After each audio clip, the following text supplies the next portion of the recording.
1949年11月1日至12月27日，人民解放军历时57天，一举解放了川、康、滇前大部及湘、鄂、陕、甘等500余座城镇。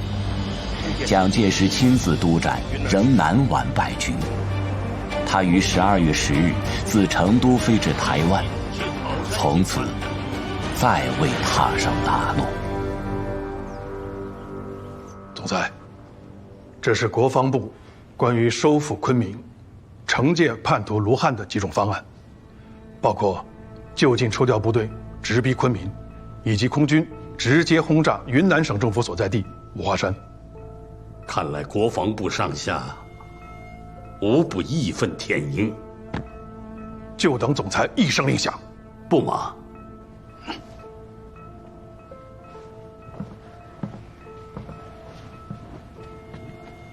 志柔啊，戡乱救国，光去惩戒卢汉还远远不够啊！我对空军还有更重要的安排。卑职明白。西南战事失利，再加上今夏电文的破译内容，我怀疑军中有高层共谍。那个古正文现在在哪里？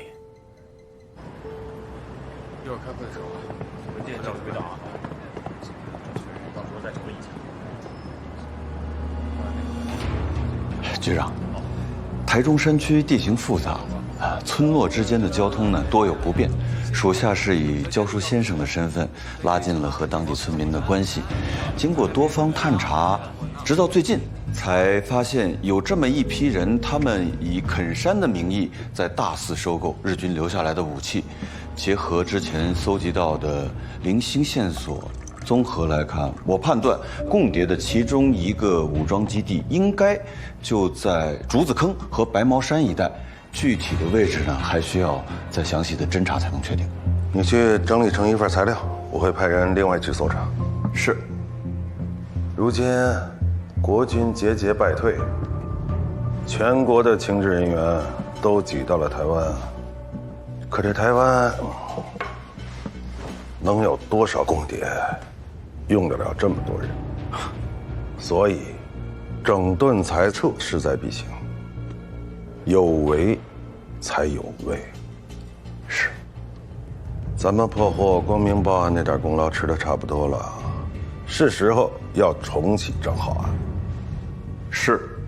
来，你上次香港没有白去，四处用你带回来的密钥和密码本，破获了一封9月21日截获的电报，内容是今夏的军事部署，并且根据刘康福口供，他是在给一个代号东海的共谍小组发报，所以我怀疑这个东海就潜伏在国府高层。建峰同志已经同意，得从即日起官复原职，却把这个共谍给我揪出来。是。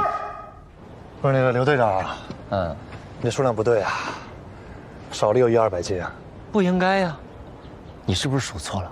我怎么可能数错呢？刘队长，你不能一个月比一个月少吧？还不太合适吧？我组里那么多兄弟，我这怎么分呢？啊，我就是个跑腿的，处里给多少，我给你送多少，都是一口锅里吃饭的兄弟，我能差你这口粮食吗？对吧？走了啊！哎，刘队长，这数量就是不对啊！你什么意思啊？你要是不满意，我拉回去就完了。信不信我换个人送过来再短200斤？啊？说我满不满意？组里面那么多人，你让大家看看，是不是每个月比每个月少？我没骗你啊！哎，阿旺，啊，你过来评评理。小王，你过来看看啊，他们是不是克扣军粮？这些我也不太懂啊。不是你怎么不懂？你过来，你文件夹了，阿旺没带。你看吧，没有人愿意参与这事儿。部队上面吃空都是上级吃下级。刘队长啊，你今天不给我补齐了，你今天别想走。哼，你想找麻烦是不是？我今天就找麻烦了。你，哎，停！哎，组长，组长您可回来了。他们一直克扣咱们粮食。说什么呢？什么克扣军粮？啊，顾组长，咋可能呢？是吧，刘队长？顾组长，都是给国府办事的啊。现在本身都困难嘛，懂，不容易，但没关系，我不是回来了吗？对了，这有点钱，大伙也不够分，先拿去给大家打打牙祭吧。刘队长，如果你实在不够分的话，要不然你把这车粮食都拉走。哎，那倒不用，顾组长，不用，真的。下次有合适机会，我再给你多置办一些过来。真的？对，多谢啊，麻烦了啊。组长，我替大伙谢谢你，真的可算回来。您不知道，您不在这段时间。行了，别老盯着点小事，把那个平安号的传情号给我找出来，我有用。东西帮我拿上。哎，你都小心点啊！是。好。给我吧。好，组长。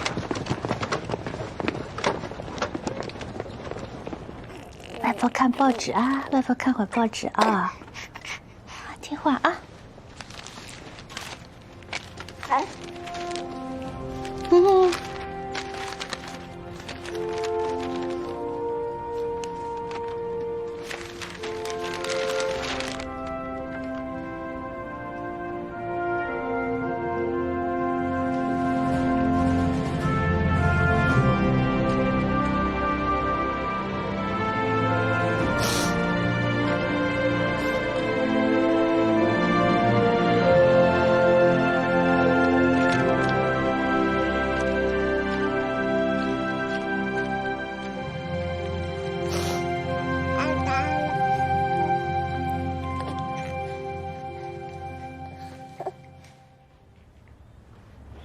，9月19日晚22时到达基隆港，21凌晨6点发船。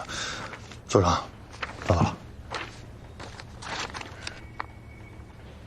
张浩等于就是21号一出海就发电了。但是19号晚上22点抵达基隆。基隆当时是在宵禁，也就是说，他只有20号白天有机会拿到电文。什么电文啊？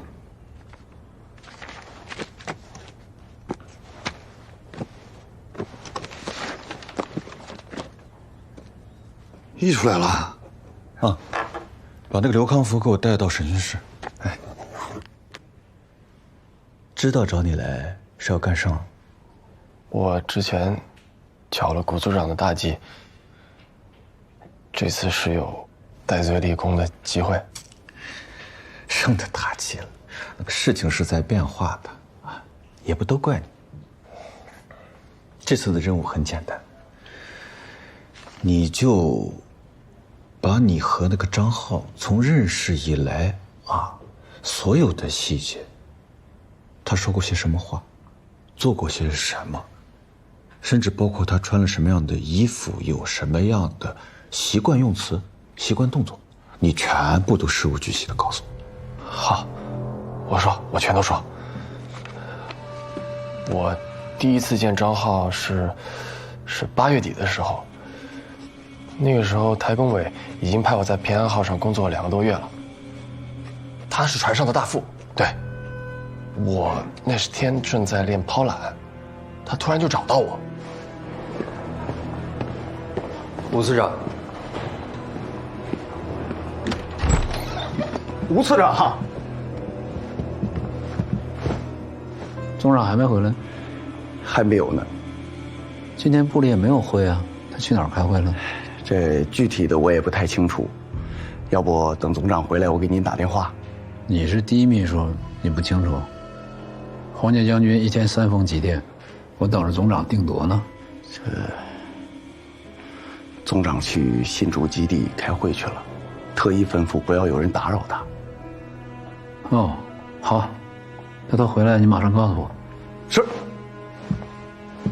9月20号。你猛地这么一问，我也想不起来了。这都过去3个多月了。3个多月了，确实，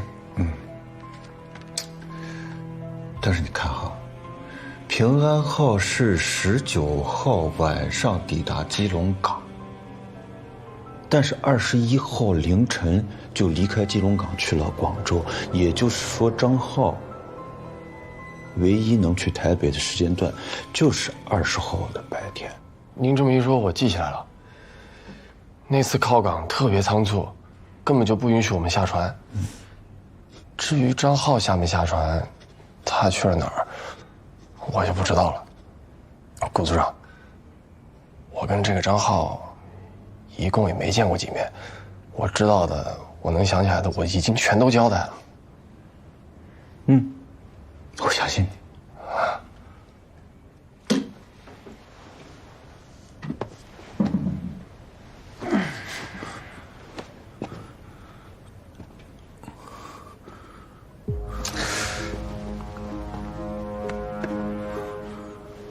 那你和张浩之间有没有什么非正式的交往？不是你们党内的工作，也不是平安号上的工作。您这么一说，还真有一次，我在基隆吃馆子的时候碰见过张浩。什么时间？他见了什么人？他看见你没？那时候好像也是9月底。他在干嘛？我真的忘了。我坐在馆子里，他应该没看见我。啊，那天天气很热，街上都是晒咸鱼的，有一股鱼腥味儿。那你吃了个剩了啊？3鲜面线。老师，你是觉得周芷柔那么着急去新竹开会有问题？反正很反常。这样看来，空军是要有行动了。有这可能。老蒋被卢汉起义的事气得够呛，是不是空军想要报复卢汉，轰炸昆明，还是会派空军去成都前线支援胡宗南？中国这么大，也不排除老蒋会另有所图。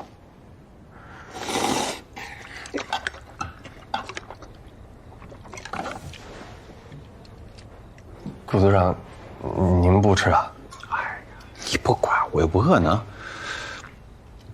味道还行，可以。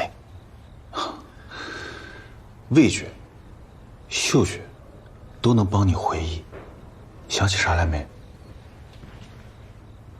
没有。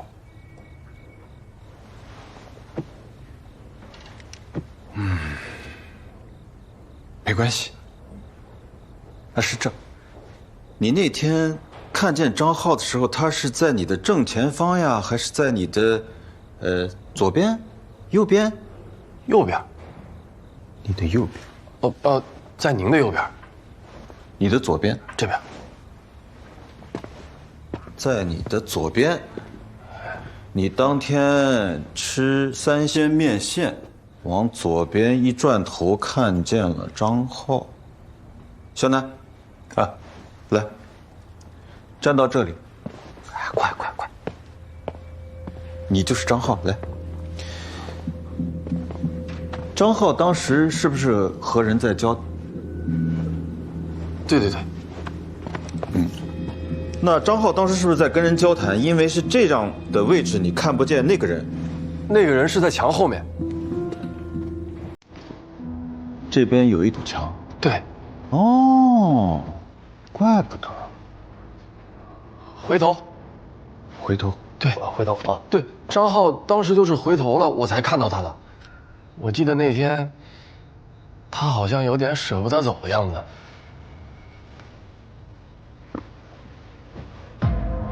舍不得走呢？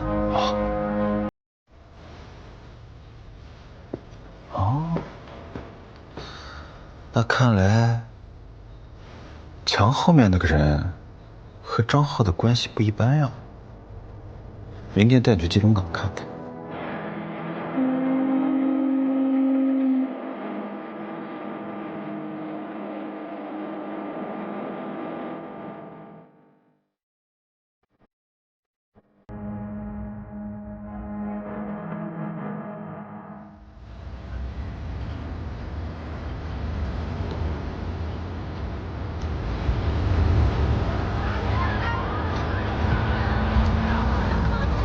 哎，等一下，好像是这儿。别动，前面着地。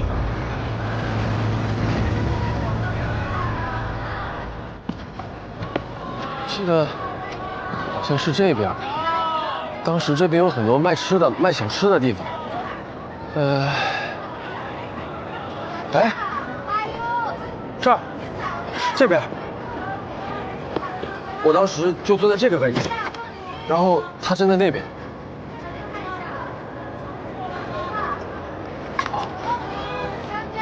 这不是你的右边啊，不好意思，我记错了。那你当时看的就是那个房子？对。你确定吗？啊，确定，就这儿。大家，那是路卡好啦，有几个了，松点很小啊。好，来，抱歉抱歉。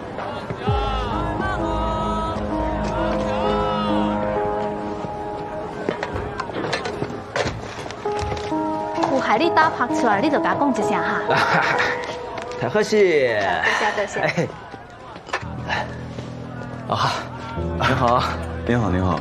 请问这个叫什么鱼啊？本地的四破鱼，也叫巴浪。这个煮粥煲汤非常的鲜。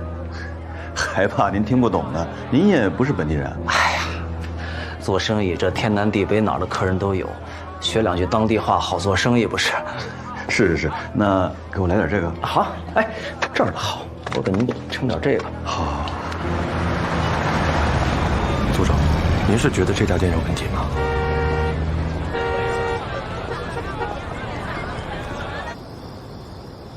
马太太今天怎么没来啊？平时她不最爱打麻将吗？马厅长又在外边游了。马厅长风流，1个月换一回。你们真的不想知道那个女人是谁吗？谁呀？华都舞厅的头牌，还是个空军遗孀。哎，这好好的一个大学生啊，毕了业就嫁给了个飞行员。哎，这新婚的第2天，老公的飞机就从天上掉下来了，来台湾做了歌女。我见过啊，长得那叫一个水灵。难怪马厅长把持不住，天天不着家。哎呀，黄太太，要不然你先替我打一会儿，我突然头有点疼，我去那边休息一下。行，那我来啊。你整天在哪儿听的这些八卦的事儿？我们家老段跟我说的呀。谁的？他不就是干的这种打听别人消息的活吗？你们家老段知道这么多的八卦的事儿，你就不怕他跟着马厅长去了华都舞厅啊？他要真有那心思，那我哪里管得住啊？只要他不往家里带就行了。你还真大度。那我能怎么办嘛？也是，总不能拿绳子绑着别人的脚吧？真羡慕吴太太啊，从来不用担心这种事儿，是吧？我家李先生也说了，吴司长啊是一个特别好的人，从不在外沾花惹草，就知道努力工作。可不是嘛，我也听说了。人可不能貌相啊！哎，我可听说啊，有个女人去电力招待所去找吴次长。哎，小点声！你们家老段也真行啊，都盯到上司家里头去了。吴次长啊，他不是搬家了吗？会不会是女同事啊什么的？是个太太打扮模样，那肯定不是女。行了，别在背后议论人了，小点声。邹太太，真的不好意思，我实在是有点太累了，我就先撤了，好吗？你们慢慢玩。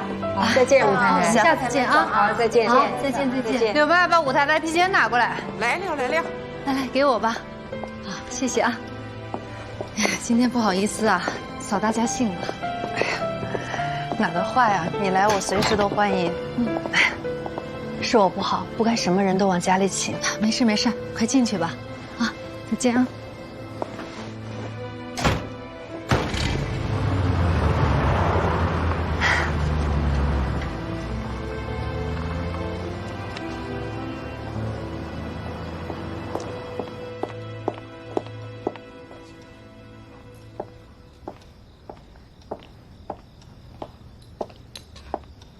他生我气了？我说错话了不成？柳妈，把段太太的大衣也拿过来，她也该回去了。我这个人挺直爽的，最讨厌是非了。以后窦公馆不欢迎你，请便。哎，你怎么这样呀？这年头说句实话，怎么就这么难呢？等什么时候你们家段厅长成了段次长，再说吧。回来了，太太。嗯。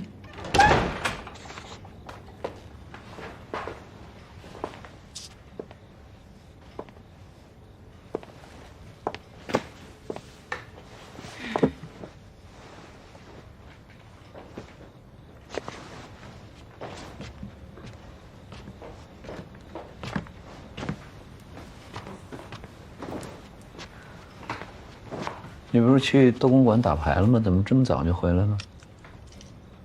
你今天没加班啊？没有啊，不是约法6章吗？到点回家。话说的还挺老实，宁可相信鬼，也不相信男人的嘴呀。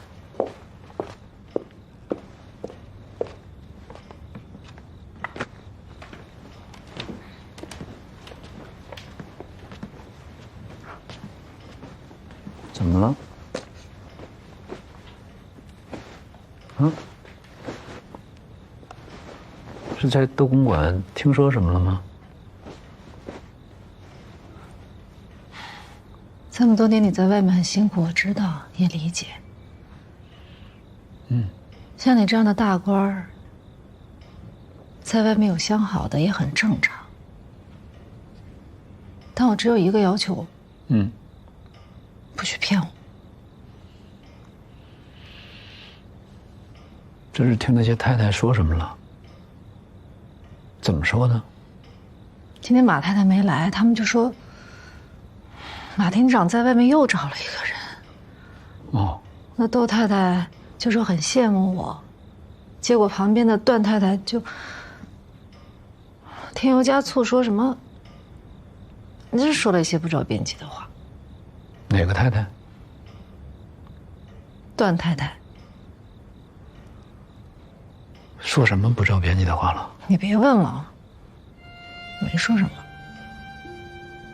雨荨。嗯。我只有一个要求，不管怎么样，你不许骗我。嗯。碧葵，你18岁，我们相识相爱，结婚30年，难道这些还抵不过他们那些闲言碎语吗？我就不应该听他们说，我不应该听，说了什么呀？哎，碧葵，这句话要听啊！不管听到什么，你都要相信，我不会骗你，要相信我。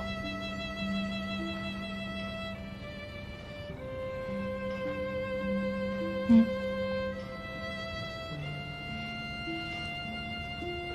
发型真好看。嗯。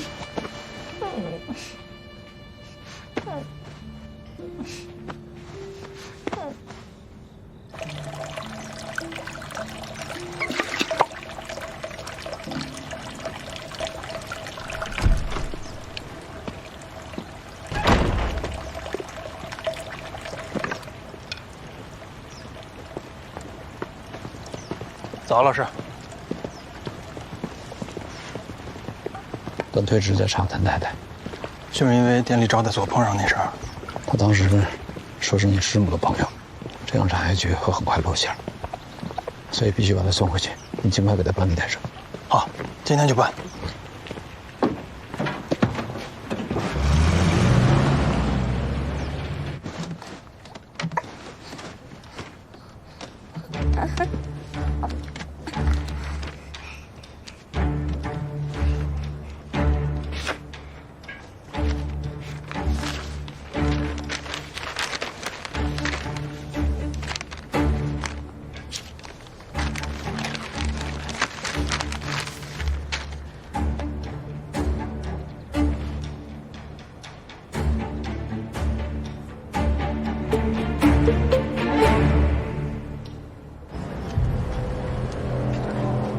能知道金夏情报的人不少啊，你还是怀疑吴司长？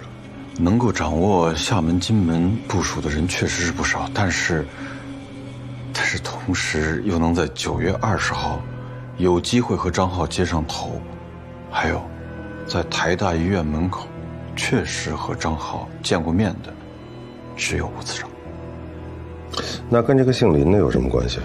我是怀疑张浩在9月份去三荣行见的人就是林一良，而且根据刘康福的描述，这2个人之间的关系不浅。我认为有可能是血缘兄弟，或者是合作时间很长的共谍同党。当然，不论是哪种关系，只要把他查清楚，都对案子的进展有重大的突破。要红红一窝，这种情况很多见，还不够，还是太外围了。你既然怀疑的是吴司长，你必须要掌握第一手情报。是，属下正在想办法。说哪找这么好的东西，还亲力亲为，这的别处啊都得自己搬。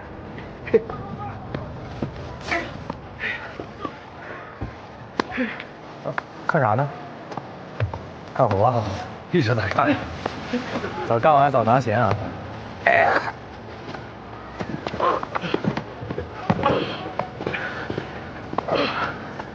哎，往哪儿放啊？哎，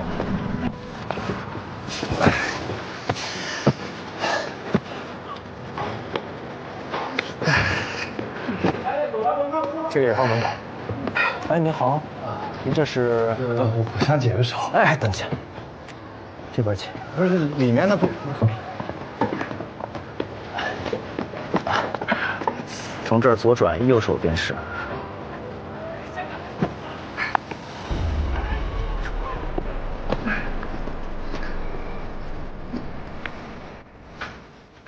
他们这个店警惕性太高了，而且几个伙计口风也紧得很。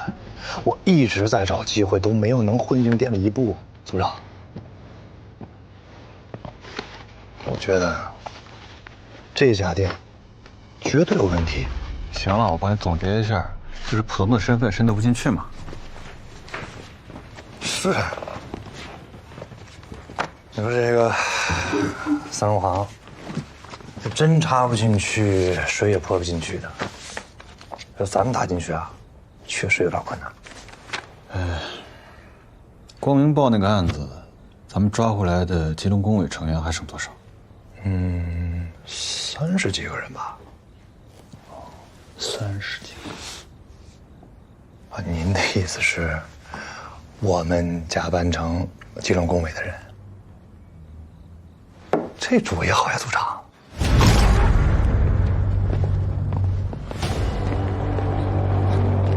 我怎么用的？我不是伪兵，我没有啊！我没有干过，帮我处理好。怎么用的？我怎么用的？我求求你，我没有干过，我怎么能干过啊？放我吧！这不是啊！张老师，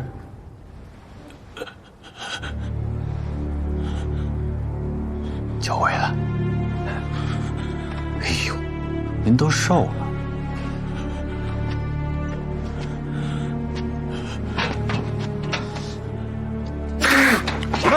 哎，狗德，中轩，47条人命，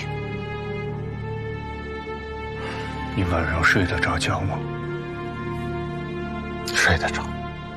您忘了，我也是唯物主义者。你不得好死，还真挺合适的。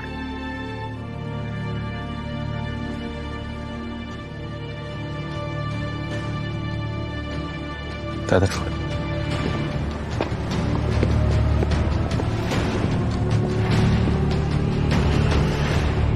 今天就先到这儿吧，吴次长，请留步。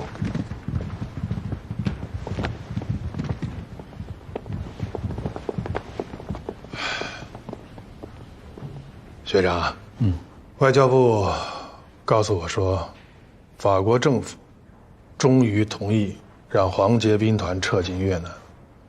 哦，好啊，能回来一点是一点吧，总比让林彪多抓3万俘虏要好。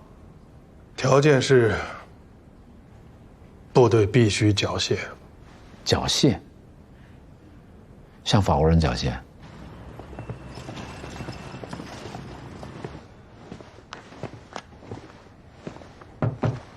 进。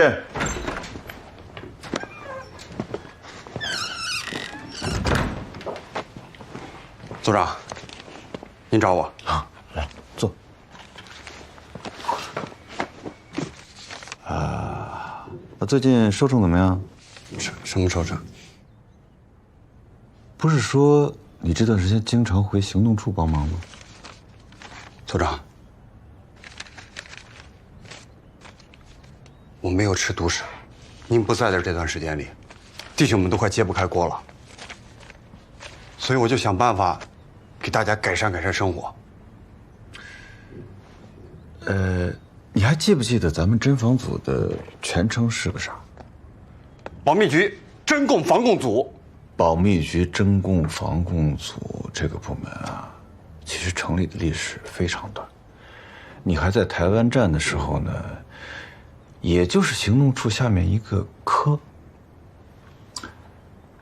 光明报这个案子之后啊，局长欣赏咱们在抓捕共谍方面呢非常得力，所以才单独拎出来成了一个组。但是如果今后的工作展开的不顺利，抓不到共谍，那你恐怕就只有上大街去查身份证了。就好像你说我又会国语又会闽南语，正好派上用场，不像于霄南那样笨嘴拙舌的，连查个证件也干不好。是，组长，您怎么会知道？你不是这么说的吗？我记得这就是你的原话呀。对不起，组长，属下确实口出狂言了。哎，怎么叫口出狂言呢？你看，就是因为你有这样的特长，我才专门从叶处长那儿把你调过来嘛。想多了。哎呀，没事没事，走。退一步说，就算国防部命令黄捷兵团不许缴械，固守待援，你觉得他们能听吗？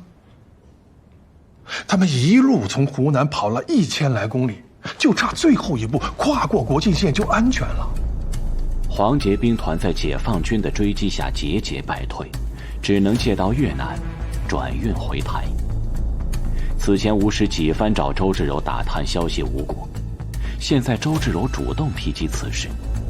吴石敏锐察觉到，这是打探空军秘密行动的最佳时机。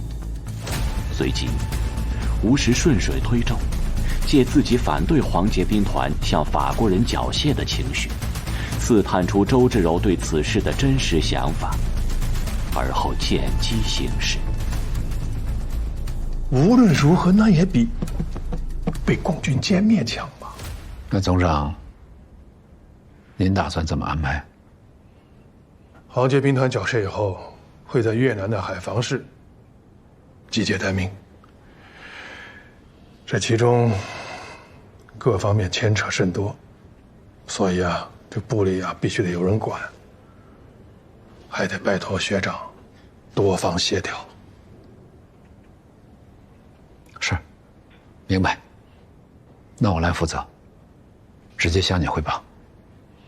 3万人，我需要运输舰，我粗略算了一下，大大小小需要3到10艘运输舰。好，学长可以直接去找马厅长，他现在负责军需的协调。如果实在是调配不过来的话，那也只能暂缓了。不可暂缓。总长，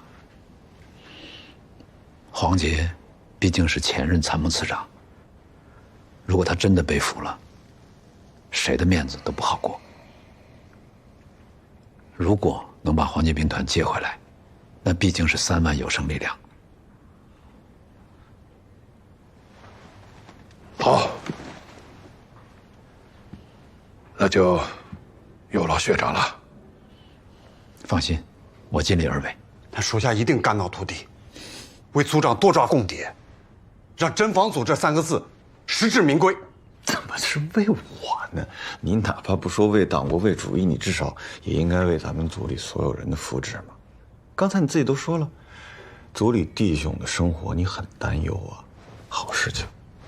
是，为咱们组多抓共谍。好。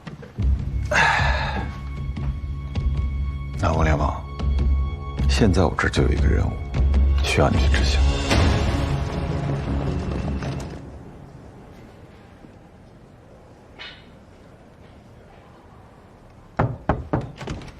马厅长，吴次长来了。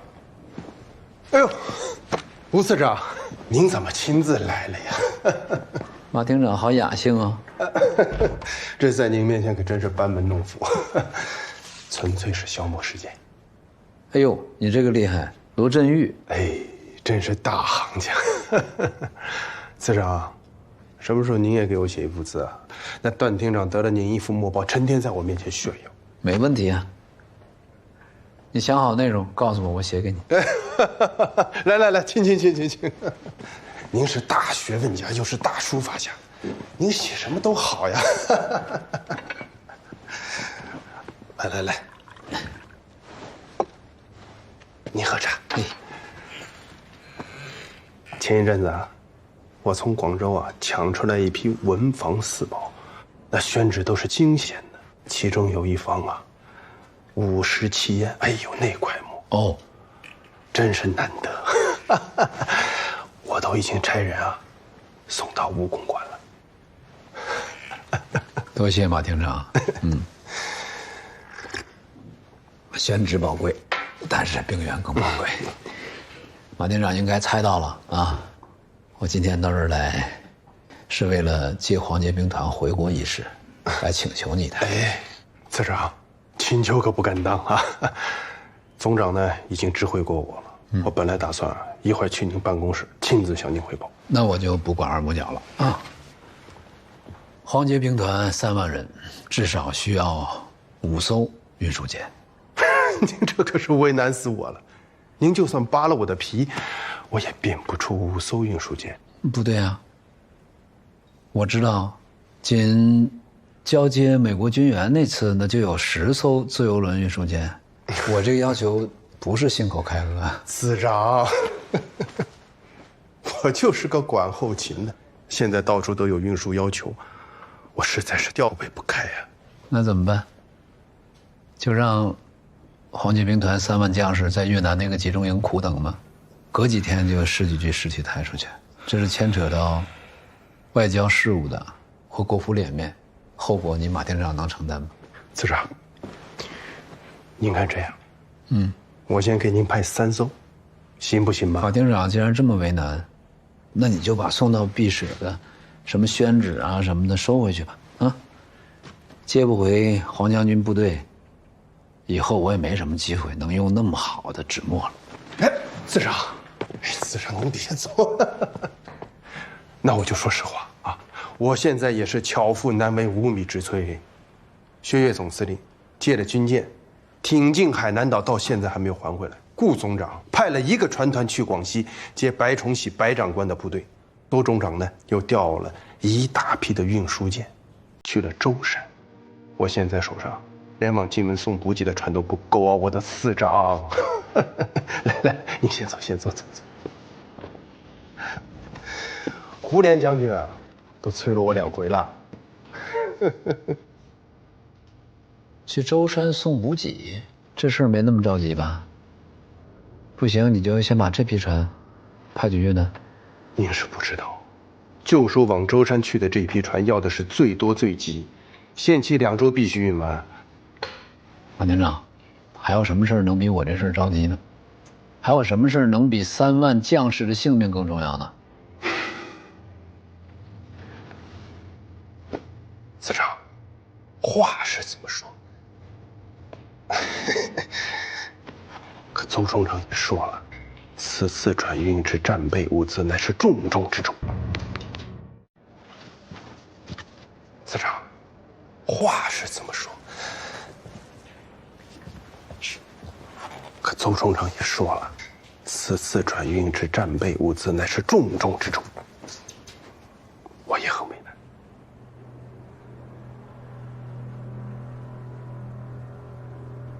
这批船出发了吗？最后一批刚刚出发。您放心，只要船一回港，我立刻先调给您用。但是呢，您也得给我多美言2句，让总长啊再宽限2天，我这样就能腾出船去越南了，是吧？好，你船一到港就通知我。我得先看看什么情况，再想想办法。老师，准备一下东南战区作战团。是。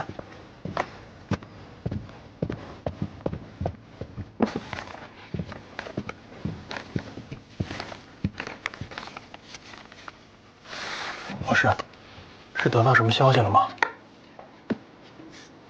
周周安排4天往舟山运送战备物资，具体什么物资不清楚，但是很着急。您是觉得跟近期新竹空军基地的秘密会议有关？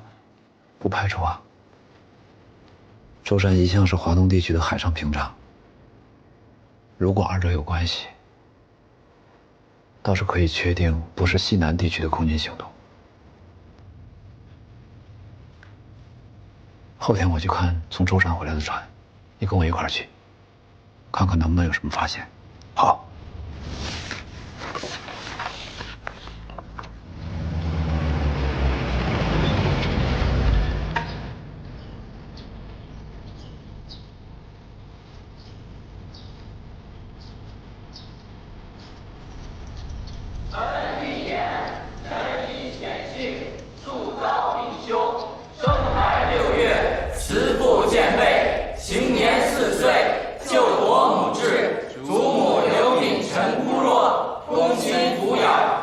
传世文章，必情见长。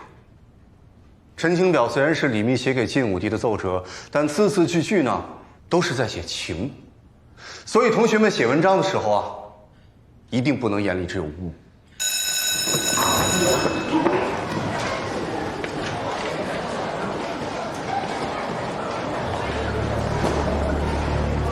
郭老师，郭老师好。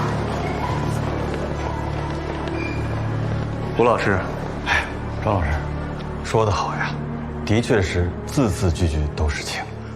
哪里，过奖。茕茕孑立，形影相吊。庄老师，你在台湾不孤单吧？臣生当云手，死当结草。臣不胜犬马不惧之情，今拜表以闻。李密这首陈情表写得好啊，以情动人。是啊，以情动人，真好。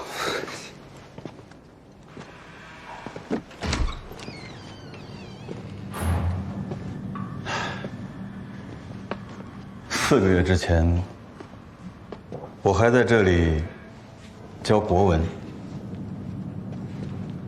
那种平静的生活，真的还颇有些怀念呢。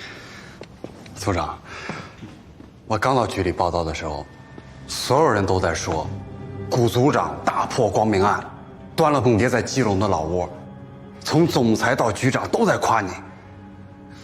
我以前干这一行，就是怕被人欺负，要混口饭吃，没想到还能跟你一样干成一番大事业，所以我当时就到人事处申请非调到你手下不可，结果还真被你给挑来了。光明报案，总裁给了局长整整30万台币的奖金。30万？叶处长每个月才600块钱薪水。消息蛮灵通的嘛。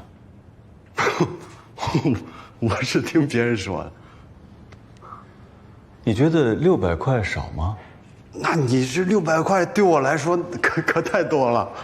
600块不多，当然也绝不能算是少。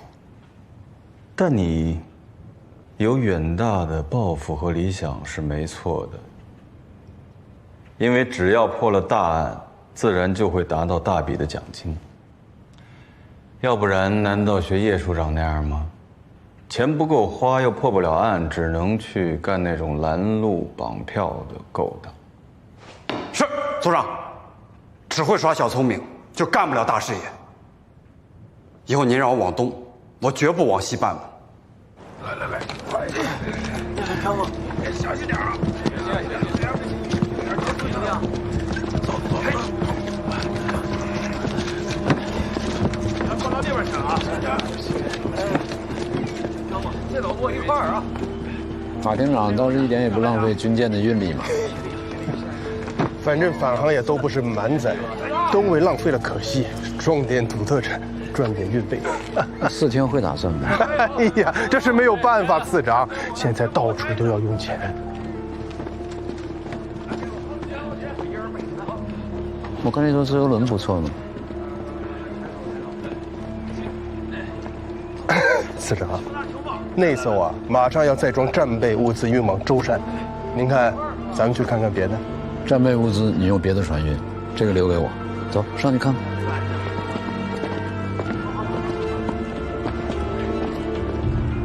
要干大事业，也得从小处着手。那我觉得呢，以你的质素，还蛮适合在台湾本地做渗透工作的。渗透啊？对啊。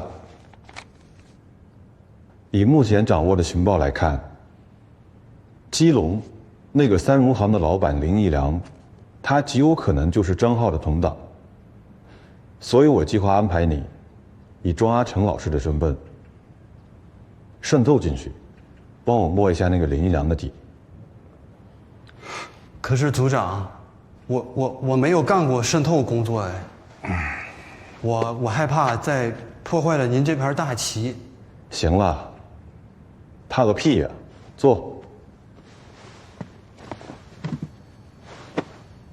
你翁连旺是第一次执行渗透任务，但那个庄阿成老师也是第一次逃出升天，都是惊慌失措，有什么分别呢？对不对？而且我会亲自指导你。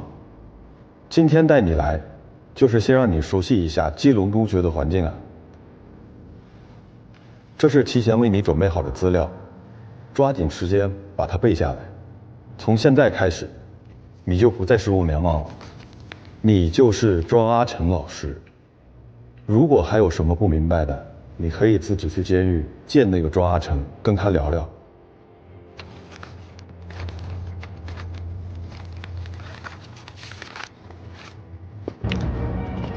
去越南撤兵，吨位小了，派的船就多，协调起来麻烦，所以我希望还是尽量派自由轮去，毕竟是外事活动，你船太寒酸了，在法国人面前也不太体面呀。对，总裁最看重国际影响。司长，您再看看。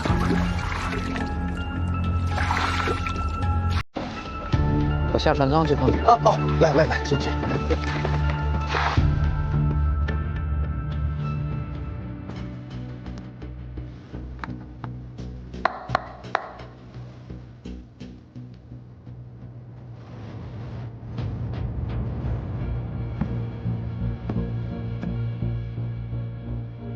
庄老师。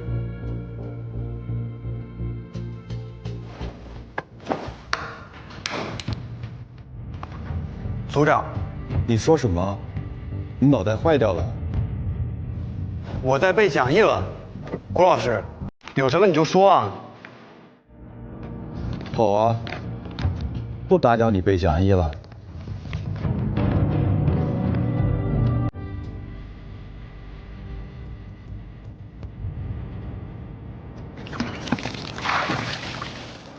这油桶拿来装水了。那可不，正儿八经美国货。你看，这不写着呢吗？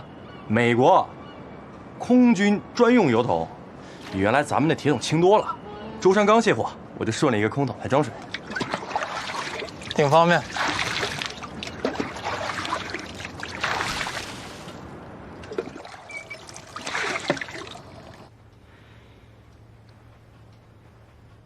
看来周芷柔是往舟山运了航空煤油。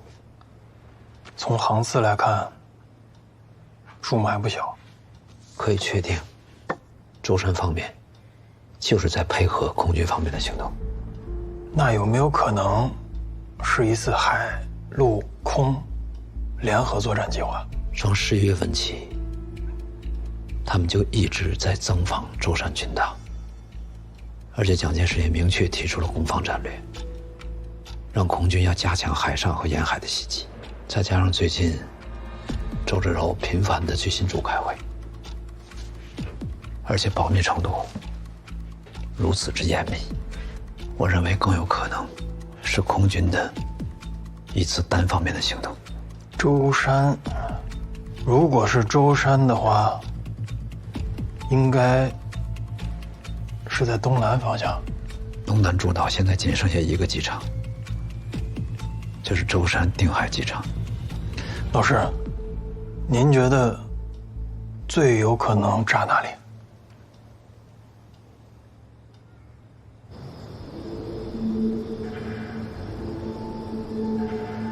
卑职以为，如果要实现总裁的目标，轰炸的重点除了军事目标之外，还应该着重打击上海的工业设施，尤其是电厂、船厂、自来水厂、码头等，这样既可以消灭共军的战争潜力，以确保舟山安全，还可以摧毁上海市民乃至是全国民众对共军的信心。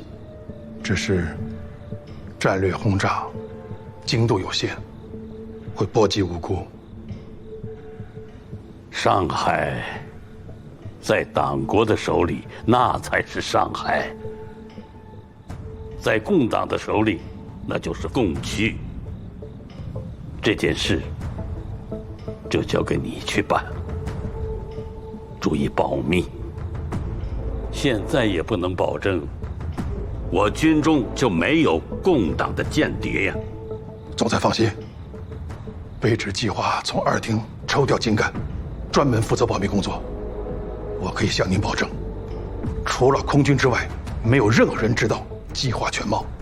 就算是负责运输的马厅长，也不知道运往舟山的煤油到底是做什么的。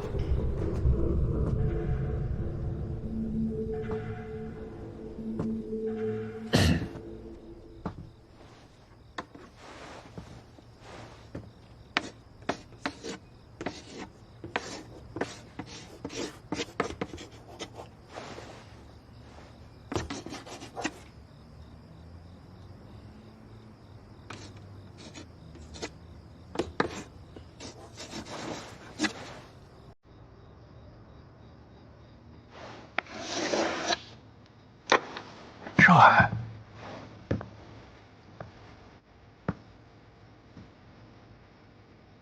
炸宁波最方便，但那是蒋介石的老家。炸杭州也可以，但是从影响力和破坏力来说，宁波和杭州跟上海没法比。再加上近几个月的海上封锁和经济禁运，我判断，空军的计划是要以舟山为跳板和前进基地，提前囤积航材物资，伺机轰炸上海。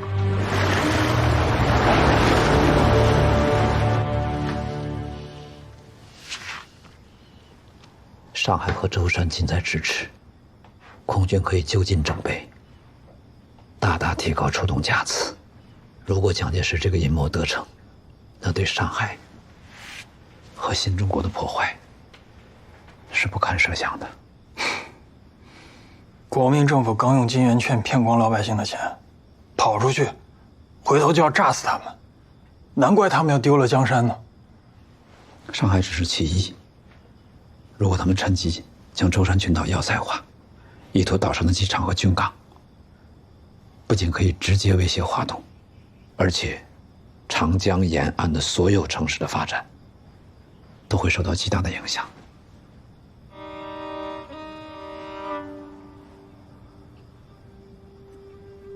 目前当务之急是要确定地日区间，把情报送出去，好让上海方面提前做出防御准备。老师，你有什么好办法？大规模轰炸需要天气条件，上海和舟山的天气差不多，我需要了解舟山海域的天气情况。就现在的保密程度而言，想要从气象总站调阅天气报告，恐怕不容易啊。当然会不容易，那也要先试试。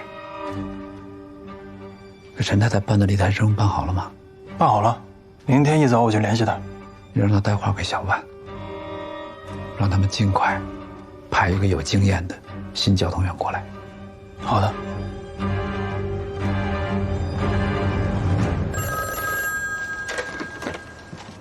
喂，鸿祥绸缎庄，请问是陈太太吗？啊，我是。您订的新料子到了。好的，我知道了，谢谢。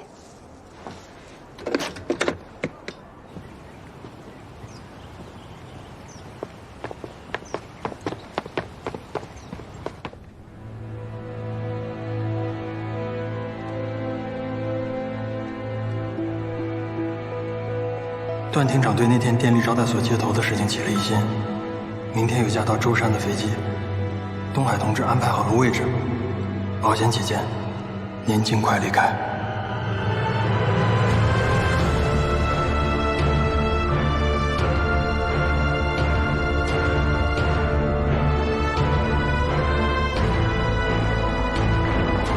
我已经考虑清楚了，建设上海的同志很多，但是有合法的特别通行证的人只有我一个。这个任务对我来说责无旁贷。祝你早日得胜回来。男儿一世当横行，巾帼起舞翻海境。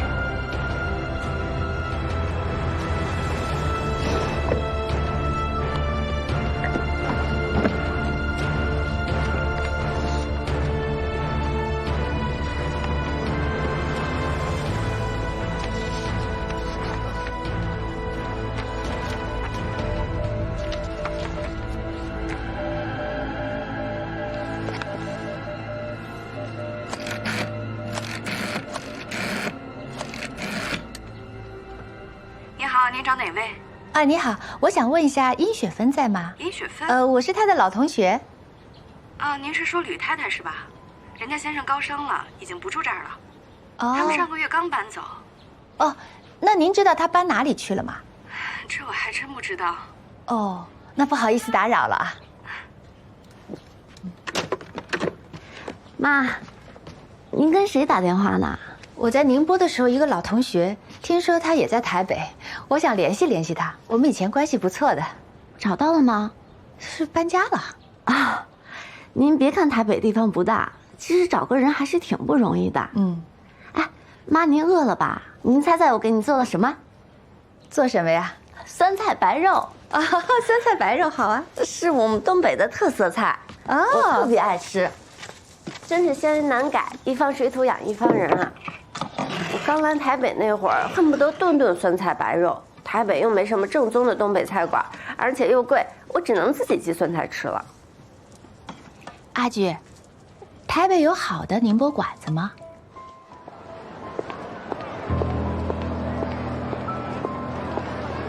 哎，侬好，伊都看。你们店我找了好久了。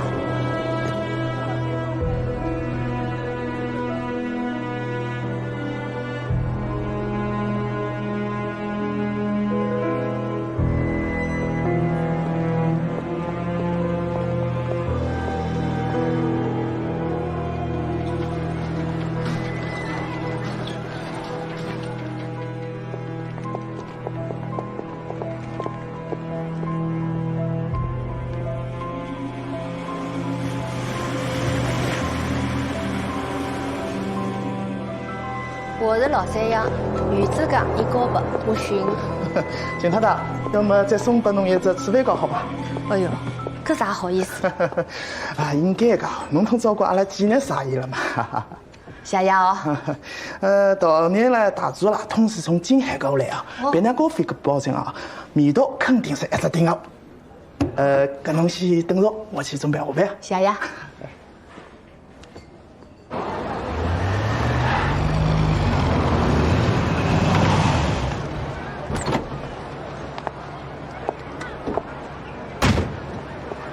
李太太，侬好，于经理。李雪芬，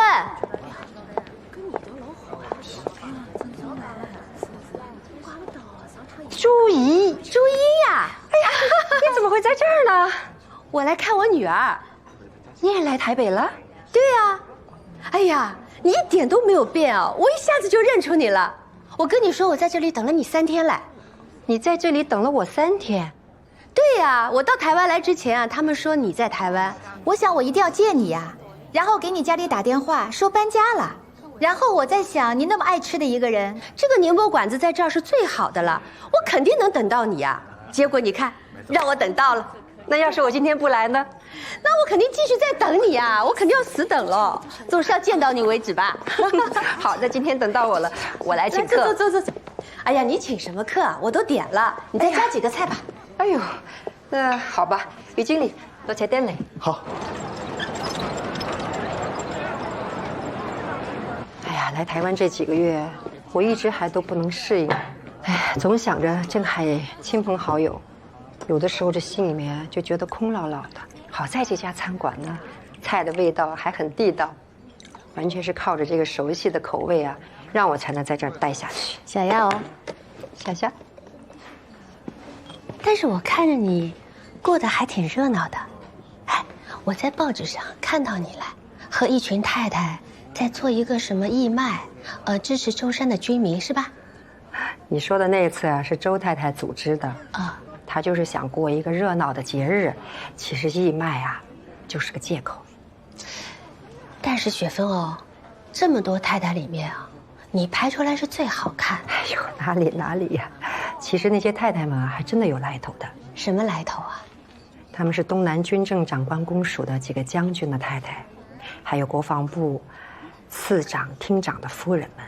哦，你们常聚啊？一周能有个2、3回吧，有的时候打打牌，有的时候唱唱戏。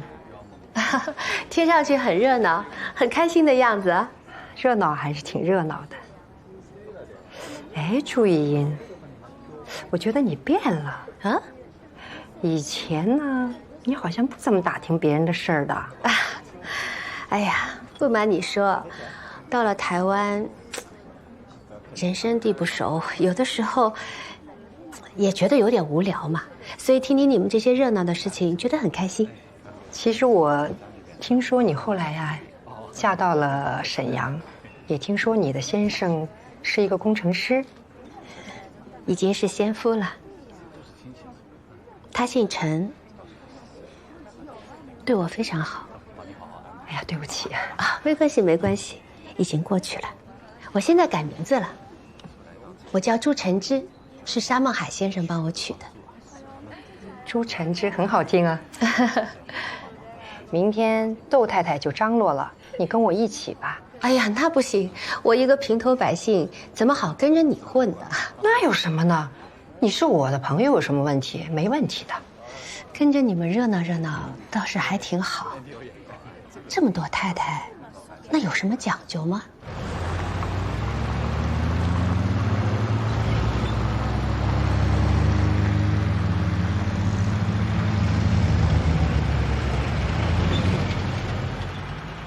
哎呦，好像是吴太太来了，是不是？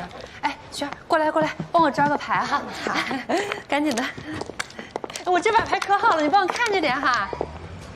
哎呀，对不住，对不住啊！吕太太啊，你们怎么才来啊？不是说好了下午就过来喝下午茶的吗？我整个下午时间都在招呼老朋友呢。哎呀，应该给你打个电话才是啊。就是的嘛。介绍一下，陈太太，我在宁波最好的朋友。啊，窦太太，就是我跟你说的台北太太圈的大红人啊。雪芬老师提到窦太太的名字，今天总算见到本人了。陈太太是不是啊？啊，幸会幸会，里面请吧。啊，谢谢。陈太太呢，刚从香港过来，我也是这2天才跟她联系上的。这不老朋友见面嘛，就说个没完。今天我带她来啊，就是想让她认识一些新朋友。啊，刘妈，备茶。啊，窦太太有一个小礼物要送给你，这是我在香港买的，美国的牌子，这牌子还不错的，一点小小的心意。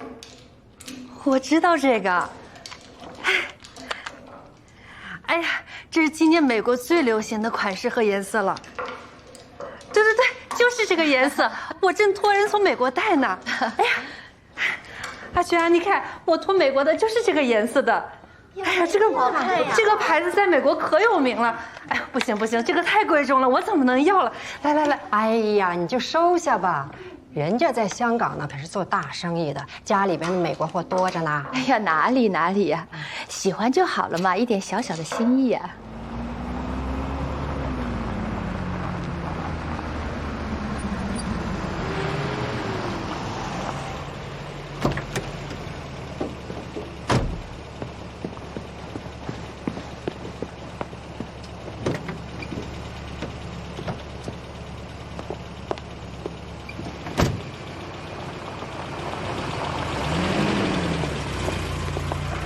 吴太，你可算来了，我还以为你不来了呢。怎么会呢？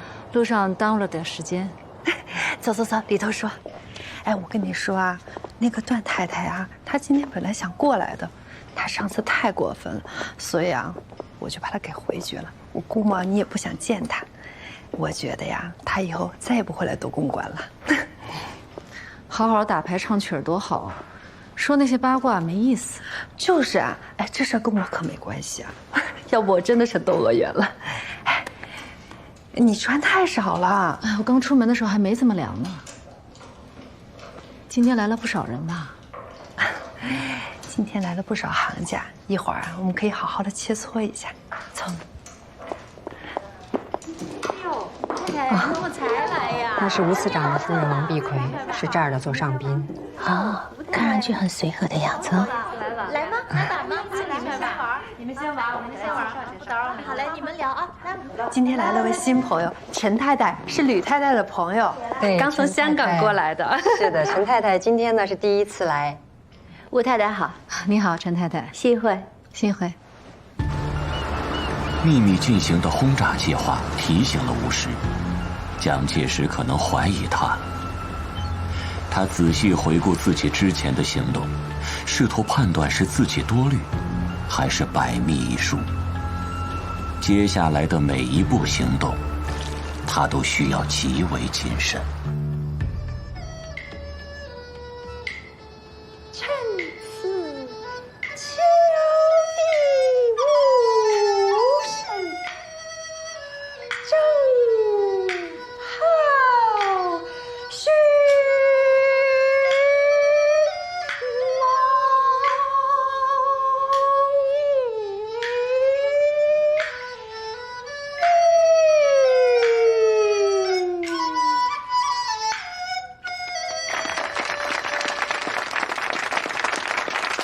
吕太太，你这唱功见长啊，听得我是如痴如醉的。过奖了，过奖了。哎，那我唱完了这个《寻梦》，谁来唱《游园》呢？吴太太，侬是不是要唱2首的呀？就唱个《游园》怎么样？哎呀，是啊，唱1首吧。没有，刚才喝了2口酒，嗓子有点不争气。你们继续吧，我就别扫兴了。唱一段吧，你声音那么好听的啦。是啊，你唱的那么好，是不是唱吧？唱吧。要不我来献丑2句？好啊！太好了，太好了，好，太好了。我借扇子一用。好，奏乐。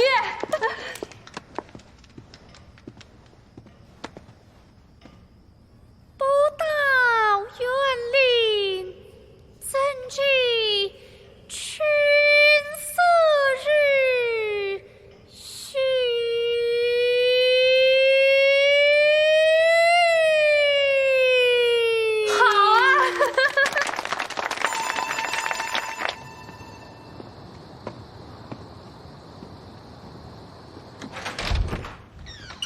回来了，先生。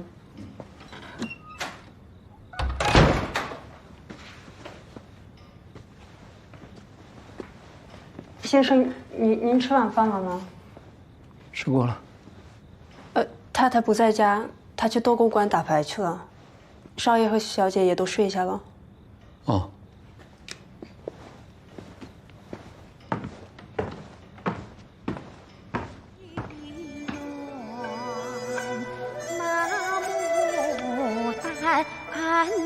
岁好，他君归在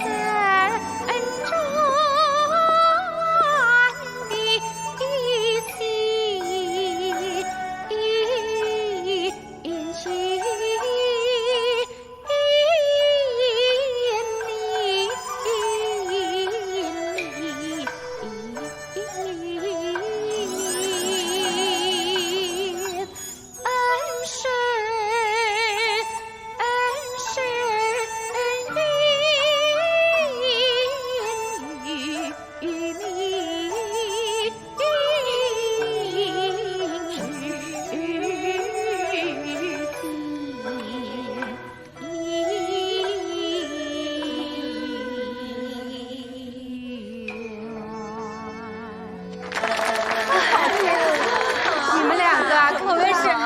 天作之合。哎呀，很开心啊，谢谢，哎呀，你们很开心啊。来，吃水果。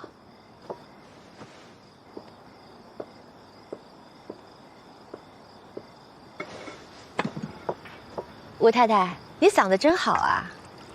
哎呀，高也高得上去，低也低得下来，听上去真是行云流水，婉转婀娜呀。哪里，陈太太谬赞了，真的。我一听你开嗓，我就觉得，哎呀，这实在是太好听了。为什么一开始不唱呢？哎呀，人太多了，不太好意思开嗓。哦，吴太太看来性格很内向。窦太太很活泼啊，也很好客，也很爱热闹，是不是？我看陈太太第一次来这儿，也挺好的，一点都不发怵啊。我这方面还好。我在香港做生意，人来人往见多了。那陈太太是哪里人啊？我是宁波镇海人。哦，到台湾是来做生意的？哦，不是，是来看我女儿，她生孩子了，生了个小宝宝。你这么年轻都做外婆啦？哎呀，哪里年轻啊！你太客气了，真的很年轻。我在香港做生意之前呢，是在上海，我开过钱庄，开过书店，哎呀，什么乱七八糟的事情我都做过一些。好厉害呀，能做这么多事情。上海我也去过，我女儿就在上海念书，那儿特别好，我觉得。我女儿也在上海念书，我女儿是学医的。真的？我女儿也是学医科的。真的啊？这么巧啊？哎呀，吴太太，你怎么称呼啊？我是说你的本名。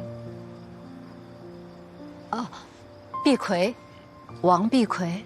哦，王碧葵。我姓朱，我叫朱晨之。哎呀，好久都没有人问过我本名叫什么了。平日里来呢，都是冲着吴太太这个名号，被捧成这儿的座上宾。这个太太那个太太，听上去就是客气了一点。还是叫本名比较亲切，是吧？是啊，平日里被叫妈、叫太太已经习惯了，早就忘了自己还有本名了。但是我觉得，当妈也有当妈的骄傲。我有2个孩子，都很听话。我丈夫对于教育他们呢也很尽责。但我还有2个大孩子在大陆，看不见也摸不着的，就算是生病了，我也不能照顾他们。说到这儿，我心里还是挺愧疚的。我呢是这样的，我在家里的时候呢，经常会想，我应该出去干点什么。但是其实真的出去了呢，又会经常想，还是在家里守着孩子、守着老公比较好。唉，人总是很矛盾的啊，所以有的时候要自己哄自己高兴。啊，今天到豆公馆我就很开心，我们一起喝茶，一起聊天，一起唱戏，真的很热闹。哎，要不要你进去再唱一段呢？我再待一会儿吧，我觉得坐在这儿跟你聊聊天，比在里边更舒服。说好了啊，过几天来我家做客，我给你烤点心。好啊，改天一定登门拜访啊。好。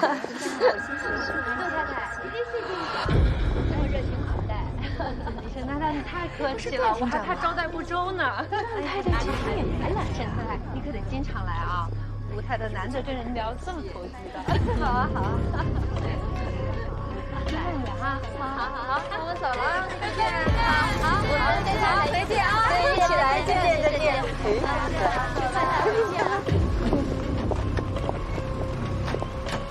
这是什么风啊？把我们大忙人段厅长给吹来了。哎呦，窦太太还是那么漂亮啊！哎呀，我来接我们家大令回家的。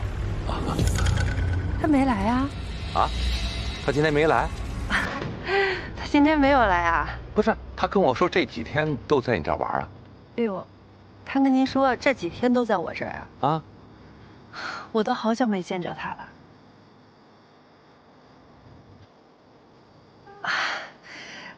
段厅长啊，这段太太呀，又年轻又漂亮，这思想呢也比较活，您可得看好她呀。啊，告辞了，告辞了。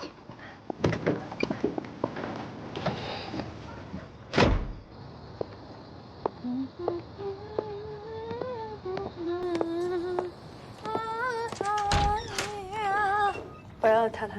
嗯。好苍凉，只看有些啊。